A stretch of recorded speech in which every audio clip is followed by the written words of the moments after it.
Hi, so we're going to have a look at making the data stand out because there's a lot of numbers, so a lot of dull information here. So we're going to make it a little bit more visual. So we're going to start by just selecting, so clicking and holding down and selecting all of these values that we have got on here, the data that these people have voted for. And up here, when we click on Format, we can go to Conditional Formatting. Click on that. So we've got the range here.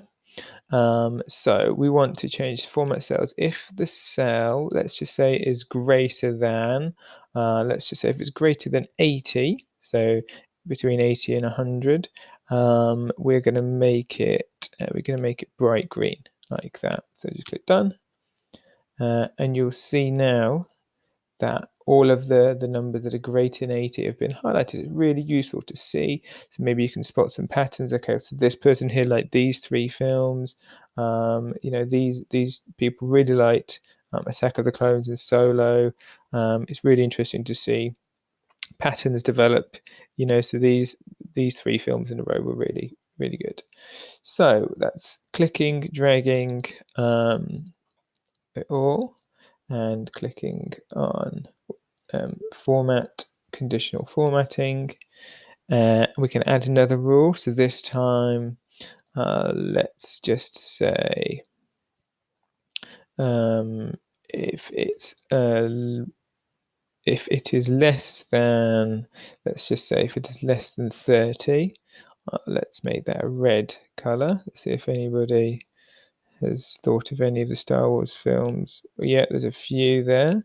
So that kind of is quite bold and quite, it's quite interesting to see the different scores that that we've got here. So let's go back on there, and let's just say we're going to add another rule on. This time it's going to be if it is between, so we had, let's just say 31 and 79, because that's between our two other numbers. Let's give it a yellow, click done, and then you'll see. So that's the kind of, I guess, the yellow is middle, green is good, red would be not very good. Just quite a helpful way of showing data.